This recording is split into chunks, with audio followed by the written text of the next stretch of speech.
Vamos ver agora os modelos de variáveis contínuos.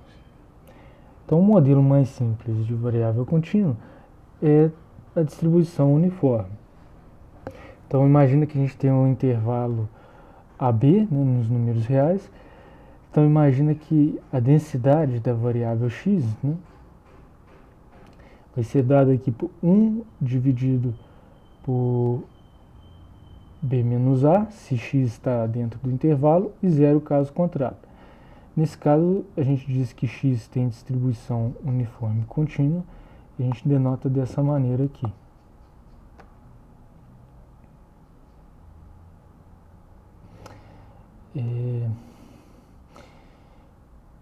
Então, o gráfico, nesse caso aqui,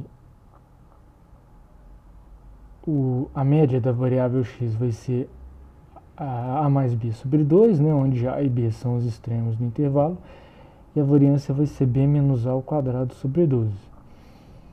Então aqui a gente tem a densidade de uma variável uniforme com os extremos a igual a 2 e b igual a 4.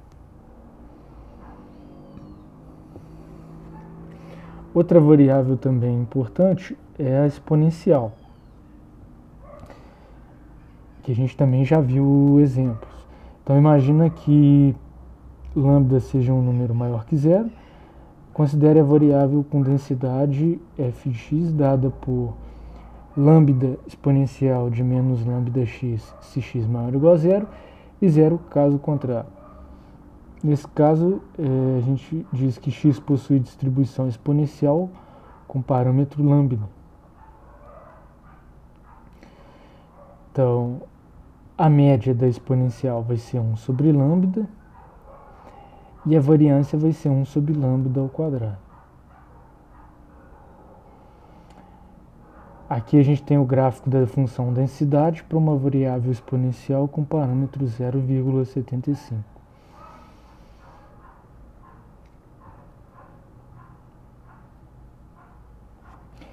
E a última, né, e talvez mais importante distribuição que a gente vai ver é a distribuição normal.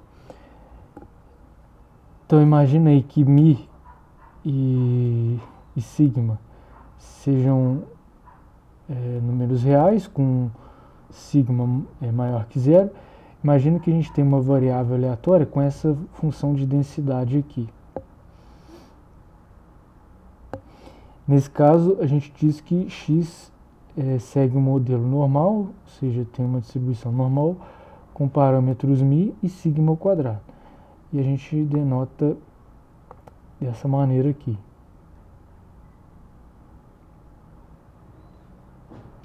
Então aqui a gente tem o gráfico de uma distribuição normal com média 0 e desvio padrão 1. Então ela tem esse formato de sino, a distribuição normal. A média dela vai ser mi e a variância vai ser sigma ao quadrado, se ela tiver essa densidade aqui. Então aqui a gente tem uma comparação, três distribuições normais com média 30, né? Então repare que elas são simétricas em relação ao valor da média. Então essa é uma característica da normal, ela tem uma simetria em relação ao eixo que passa aqui pelo valor da média.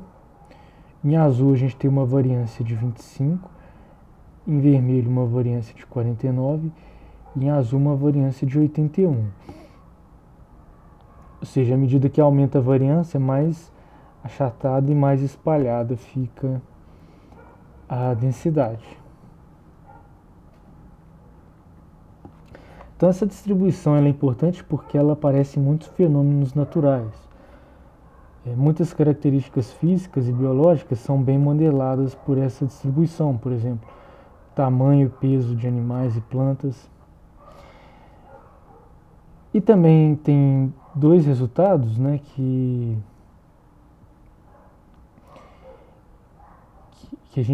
vão ser importantes para a gente na próxima unidade, que é o teorema central do limite e a reprodução da normal. Basicamente, o que é isso, né? A reprodução da normal basicamente diz que se a gente tem duas variáveis aleatórias, cada uma com distribuição normal, a variável dada pela soma delas também vai ter distribuição normal. E o teorema central do limite, ele diz que se a gente começa a somar variáveis aleatórias, independente da distribuição que elas têm, a soma delas, né, vai tendo uma distribuição cada vez mais próxima da distribuição normal.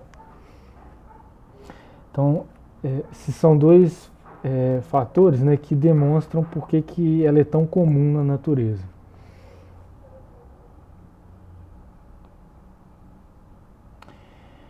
Então, como é que a gente então a gente vai calcular muitas probabilidades a partir dessa para essa distribuição. Então repara que a fórmula aqui da densidade dela é complicada. Então teoricamente, para a gente calcular probabilidades, a gente teria que integrar essa densidade aqui. E ela não é só aparentemente complicada, de fato, não tem como integrar aquela função lá analiticamente, essa densidade. Então o que a gente faz? A gente usa valores tabelados.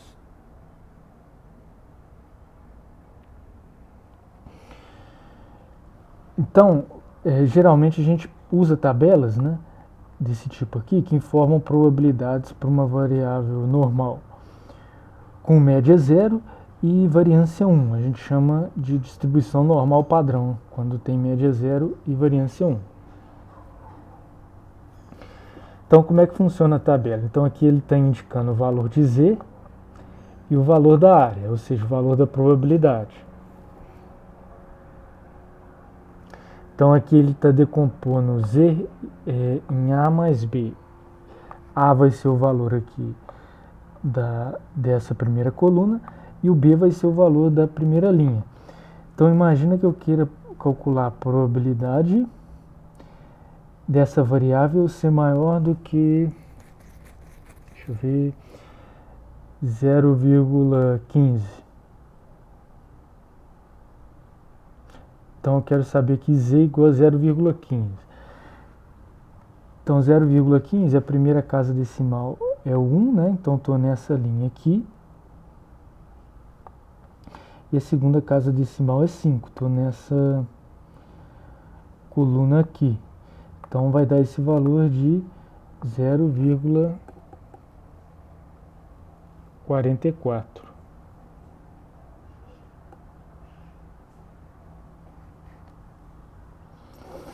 Ou seja, a probabilidade da variável ser maior do que 0,15 é 0,44.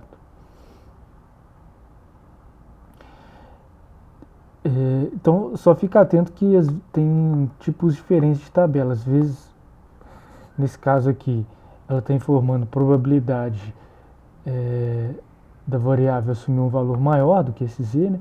Em alguns casos, a tabela informa a probabilidade da área aqui entre o valor e 0, então tem que prestar atenção nesse detalhe. Então, como é que a gente faz? Imagina, então, que a gente tem que Z seja uma variável com distribuição normal padrão e a gente queira calcular a probabilidade dela ser menor do que 0,26.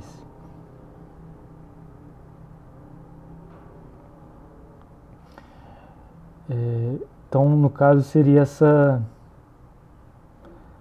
área indicada aqui em rosa na função, essa área indicada em rosa aqui nesse gráfico da densidade.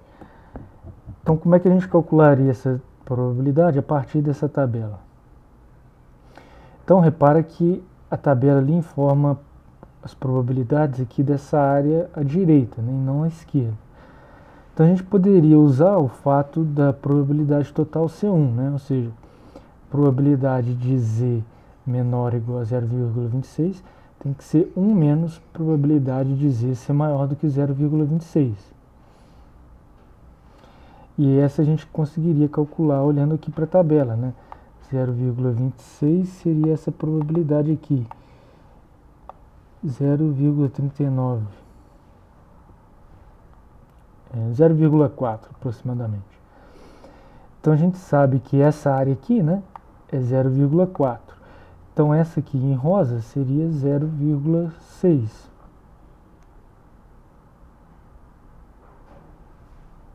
Então a gente conseguiria calcular essa probabilidade usando essa tabela.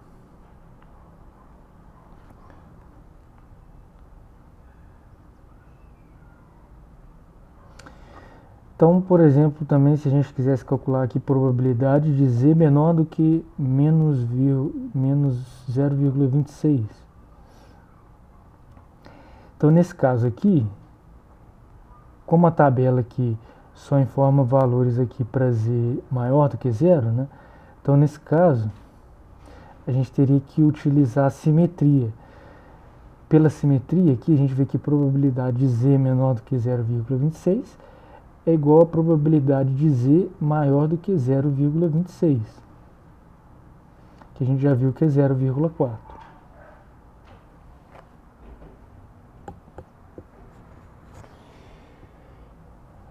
Se a gente quisesse calcular, por exemplo, aqui, probabilidade de z está entre 0, agora com dois extremos, entre 0,18 e 0,32. Como é que a gente faria usando a tabela? Então repara aqui que essa área aqui em rosa, a gente poderia fazer da seguinte maneira. Calcular seria a área aqui referente à probabilidade de z maior do que 0,18 menos a probabilidade de z maior do que 0,32. Sobraria só essa faixa aqui.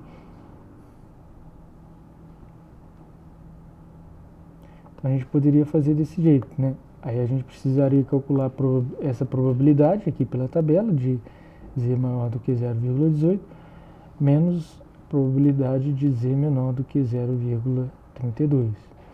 Também a gente conseguiria olhando aqui na tabela. E seria uma probabilidade aqui de aproximadamente 5%. Mais um exemplo, né? Se a gente quisesse calcular, a probabilidade de z está entre menos 0,32 e entre 0,18.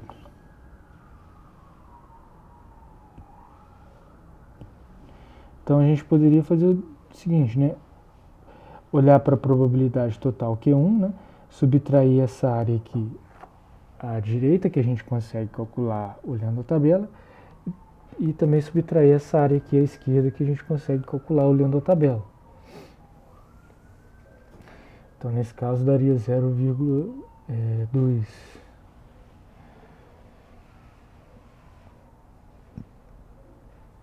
Então, repara que a gente calculou aqui probabilidades para essa variável z, né, utilizando a tabela, e a tabela só informa probabilidades para normal padrão, que tem média 0 e variância 1. E se a gente quiser calcular probabilidades por uma distribuição normal, com outros valores aqui para a média e para a variância, a gente consegue fazer isso utilizando a mesma tabela. Se x é uma variável aleatória com distribuição normal, com média μ e desvio padrão sigma, né? Então a variável aleatória aqui, x menos μ dividido por sigma, vai ser uma variável aleatória com distribuição normal com média 0 e variância 1, ou seja, a normal padrão que tem as probabilidades tabeladas.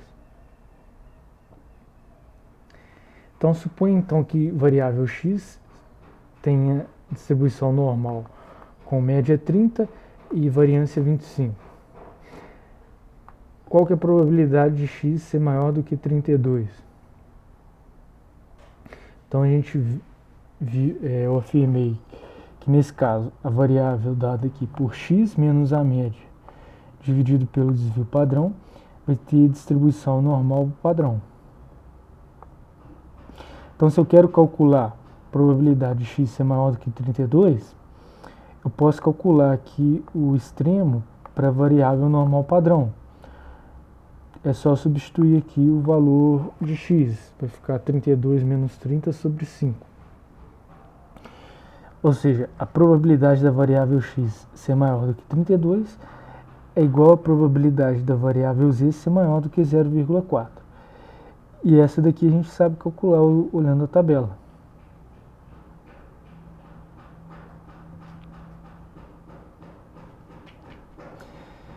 Então, vamos ver alguns exemplos aqui. Então, imagina que x seja uma variável normal com média 15 e variância 100, e a gente queira calcular essas probabilidades aqui. Primeiro, probabilidade de x menor que 35. Então, repara aqui que a média agora não está mais no zero, está no valor 15. Então a gente tem a relação aqui que x menos 15 sobre 10 vai ser uma variável normal padrão. A gente quer calcular a probabilidade de x ser menor do que 35. A gente substitui aqui x igual a 35, vai dar 2, ou seja, a probabilidade de x menor que 35 é igual a probabilidade da normal padrão ser menor que 2. Essa a gente consegue calcular pela tabela, que dá 98%. Mesma coisa aqui se a gente quisesse calcular a probabilidade de x menor que menos 5. Ou seja, seria essa área aqui. Então, substituindo aqui nessa equação, né, x igual a menos 5, z valeria menos 2, ou seja, probabilidade de x menor que menos 5 é igual a probabilidade de z igual a menor que menos 2, que seria 2%.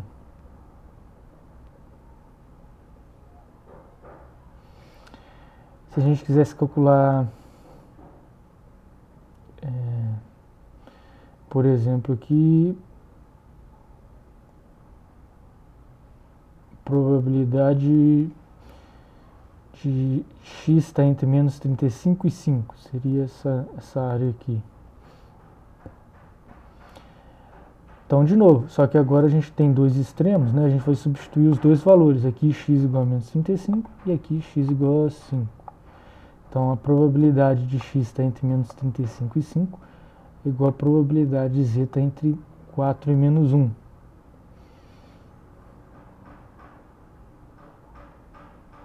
Quer dizer, aqui seria entre menos 4 e menos 1. Ficou errado aqui. Que seria de 16%.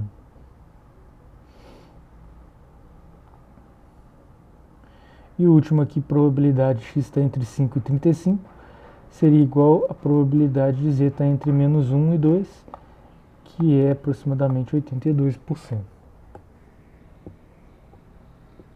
Então, assim a gente consegue calcular probabilidades, né, de qualquer variável com distribuição normal, olhando para aquela tabela da normal padrão.